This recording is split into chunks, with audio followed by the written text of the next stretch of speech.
venais rendre visite à ma belle-mère qui habite là, j'ai vu en vente et j'ai eu le coup de cœur pour l'appartement, donc c'est mon premier achat et c'est la première visite que j'ai faite. Je passais souvent en train en allant à Versailles devant la résidence, donc je la connaissais déjà visuellement. C'était une évidence, c'était ici. Numéro 7 en plus, c'était mon chiffre bonheur. Donc ça s'est fait tout seul, bon bah voilà, on signe, on a eu le choix et on s'est vite décidé, on s'est positionné, voilà, on a acheté comme ça. Avec mon mari, on a loué un 2 pièces ici, jeune marié. Après, on a loué un 3 pièces de l'autre côté. Et puis, on a fini par pouvoir acheter notre 3 pièces actuelle. Voilà. En général, quand on habite ici, on y reste. Après l'épidémie de choléra de 1832 et le constat du nombre d'habitats insalubres dans Paris, l'Office public d'habitation à Bon Marché est créé en 1914 afin de loger les classes ouvrières dignement en leur donnant accès à l'éducation et à l'hygiène. Les HBM, construits sur l'emprise des anciennes fortifications de Paris, connaissent un grand succès qui pousse au développement de logements pour les classes moyennes hors de la capitale. Les logements doivent désormais répondre à des demandes quantitatives, mais aussi qualitatives. Ces nouveaux logements s'implantent en banlieue, dans des environnements verdoyants, le long des voies de chemin de fer.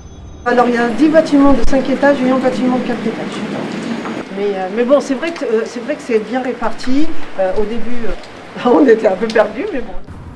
L'implantation des HBM sur des parcelles non urbanisées permet de libérer les compositions architecturales et d'appliquer les théories hygiénistes et urbaines d'Adolphe-Augustin Rey. Les bâtiments se développent en ruban ou en peigne, autour de cours plantés.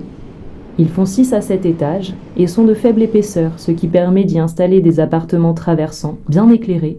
L'usage constructif et en façade de matériaux nouveaux comme la brique et le béton rend les HBM très reconnaissables par leur écriture architecturale.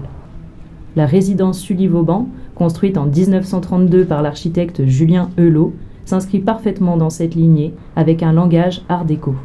C'est bien parce qu'on a tout à proximité. On a tout ce qui est les courses, la boulangerie, la pharmacie, les médecins, la forêt à 5 minutes. 5 minutes, non, franchement, non, c'est bien. C'est calme. On entend le clocher, ça aussi c'est bien.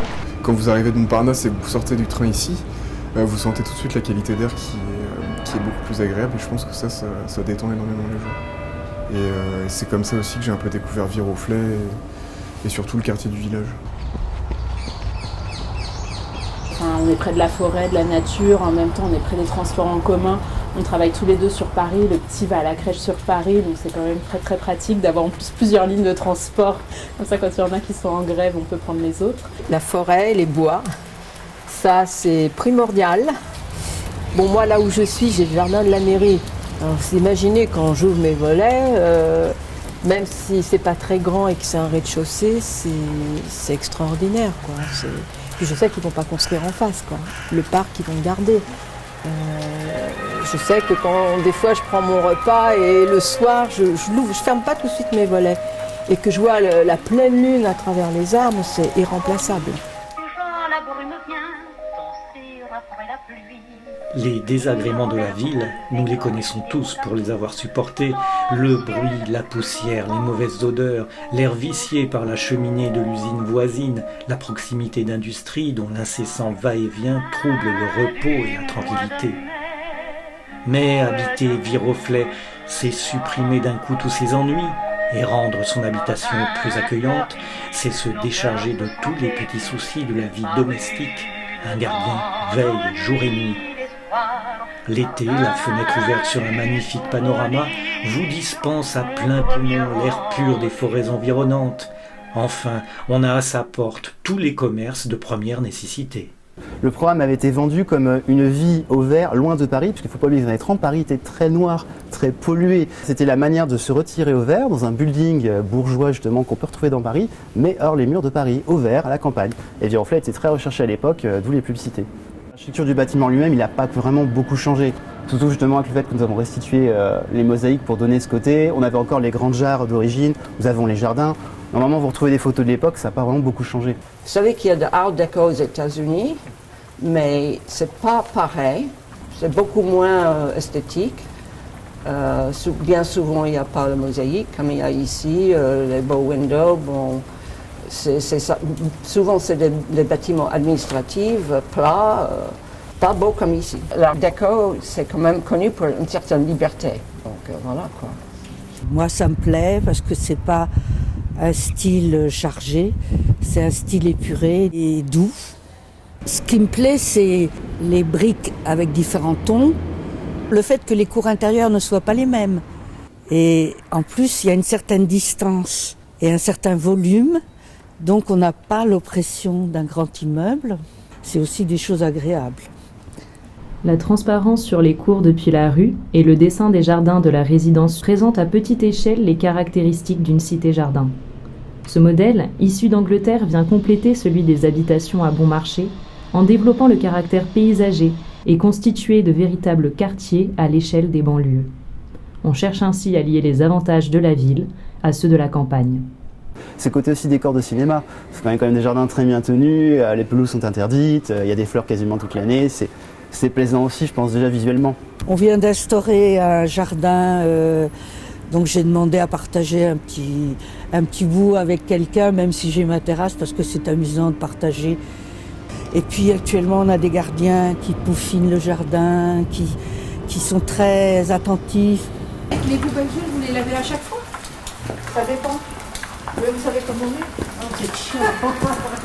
Madame Conseil, il faudra que vous montrez aux remplaçants. Vous mettez à la poubelle ou pas? Tout ce qu'il y a à faire, c'est nous. Tout ce que vous voyez, extérieur, intérieur, c'est nous. Bonjour. Bonjour madame. On sent qu'il y a beaucoup de nouveaux couples, de jeunes couples qui s'installent de plus en plus. Parce qu'il y a en tout cas, il y a beaucoup de turnover et avec de jeunes familles, des enfants en bas âge, c'est assez vivant et dynamique et c'est très agréable. Il y a une fête des voisins bientôt en plus. On va peut-être rencontrer d'autres familles. Buongiorno Bellina. Et on se connaît, il y a une amitié plus qu'un voisinage. La résidence possède un foisonnement de détails, où l'architecte a laissé libre cours aux ferronniers, vitraillistes, menuisiers, carreleurs, céramistes. Et c'est bien là la spécificité de l'architecture art déco, des formes simples et géométriques, l'usage des nouveaux matériaux et la part belle à l'artisanat au service d'une esthétique épurée. Il faut savoir qu'à la même époque se côtoient de nombreux mouvements architecturaux. On construit encore des bâtiments néoclassiques, mais c'est aussi le développement de l'art nouveau, et plus tard du purisme et de l'architecture moderne que portera Le Corbusier.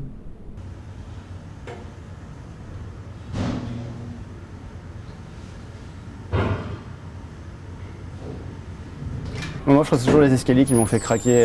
Surtout, il y en a certains qui ont gardé la cage d'ascenseur d'origine en bois. Donc, c'est vraiment ce côté paquebot que j'ai pu retrouver et ce qui m'a beaucoup plu. Le jeu des lumières, le jeu des faux marbres. Il y a aussi des ouvertures à l'interpalier pour laisser pénétrer la lumière en profondeur. Donc, c'est quand même assez intéressant de la façon que ça va été créé. J'ai le B2, j'ai le D3, le H7, le L10 et celui de la rue Belchinger. Alors, chaque cage d'escalier est différente. En fait, chaque cage d'escalier a sa couleur. Bâtiment 7, on est dans les tons ocre, rose, vieux rose. Bâtiment 8, on est ton vert pistache. On peut avoir du jaune soleil. Donc, c'est vraiment un stuc effet faux marbre typique des années 30, qui a été quand même bien conservé en partie basse. Et donc, vous verrez que chaque couleur est différente.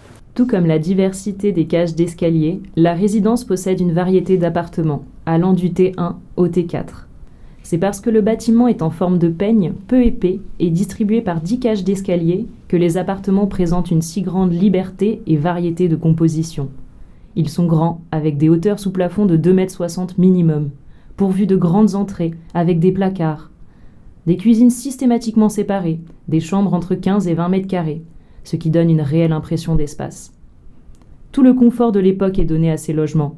Des salles de bain avec eau chaude, le chauffage collectif, des WC séparés, des terrasses, des beaux windows et de larges ouvertures possibles grâce à l'usage du béton. Des garages pour les voitures et un local vélo. Bonjour. Ça m'a un peu rappelé un petit côté new-yorkais ou Amsterdam, je sais pas pourquoi, mais il y a vraiment eu cet aspect-là de long moi j'ai un long couloir qui dessert en fait toutes les pièces. Et les pièces sont grandes, les plafonds sont hauts, c'est vrai qu'on s'y sent bien aussi. Enfin, j'ai l'impression qu'il y a on respire quand même. Et c'est vrai, on est au 2e étage plein nord et pourtant il y a quand même de la lumière et de l'air, quoi. Ça circule. Nous, on l'a laissé tel quel, parce que moi j'aime bien tel quel. C'est tout. C'était comme ça au départ. J'aime bien, mais c'est pas... Comme on dit, c'est pas fancy, c'est pas... Enfin, je veux dire... Le principe bourgeois de la séparation des pièces est repris dans ces logements. Et la destination pour des classes moyennes se confirme par la présence du bâtiment L10 avec ses 4 niveaux de chambres de bonne. Même si les cuisines et les salles de bain peuvent être considérées comme petites, elles étaient tout à fait novatrices à l'époque et n'avaient pas encore tout l'électroménager que l'on a aujourd'hui. Chez moi, j'ai gardé l'espace de l'entrée. Beaucoup de gens ont fait sauter la porte qui donne sur le salon. Moi, je l'ai conservé. L'entrée est une entrée. Et j'y ai mis ma collection de masques. Et ça me parle. J'aime beaucoup le volume des pièces, qui est grand. Et puis le volume en hauteur, qui permet de pas avoir la sensation d'être écrasé. Là où j'habite, en plus, je vois la forêt du balcon, donc c'est aussi des choses agréables. Il restait donc le parquet, les cheminées, les doubles portes et aussi le bow window, qui est quand même une caractéristique particulière des années 30. Du coup, nous avons côté jardin, nous avons le séjour côté jardin et la chambre de l'autre côté cour. On a vraiment un appartement traversant ouest-est. Les appartements sont dans des états de conservation et de transformation variés. Certains ont perdu leur moulure, leur double porte. Les entrées ont été annexées et certaines cloisons retirées au gré des habitants et des modes de vie. Et on s'amuse à récupérer des éléments dans les encombrants chaque mois. Donc c'est comme ça que j'ai pu récupérer des portes ou des plaques, des poignées. Et du coup on s'est dit pourquoi pas créer une banque avec des éléments que nous conservons dans une de nos salles du conseil, et du coup les gens peuvent se servir gratuitement s'il leur manque une porte sur mesure. Sachant que tous les gabarits sont identiques, c'est facile de réadapter d'un bâtiment à l'autre. C'est ça qui est bien. Le conseil syndical, conscient de la qualité de cette architecture des années 30, s'est engagé depuis plusieurs années dans une démarche de restauration fidèle et respectueuse de l'œuvre d'origine. Il incite les résidents à une implication responsable et financièrement engagée.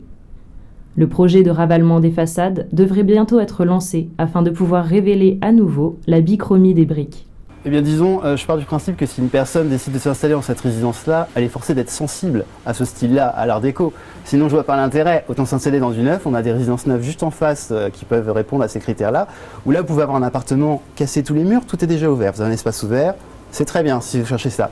Actuellement, acheter dans ce genre de résidence pour tout casser, je vois pas vraiment l'intérêt. Surtout si nous avons beaucoup d'appartements qui sont encore dans leur jus. On a certains appartements, ils ont encore les robinets d'origine, les baignoires. Donc c'est vraiment côté musée, c'est quand même assez surprenant qu'un immeuble maintenant qui a quasiment bientôt 100 ans, on ait encore pu sauvegarder ce genre d'éléments. À l'époque, disons qu'on fabriquait du durable, je pense, surtout. Donc ça se voit à l'état du bâtiment actuellement, il a quand même bien traversé le temps, je trouve.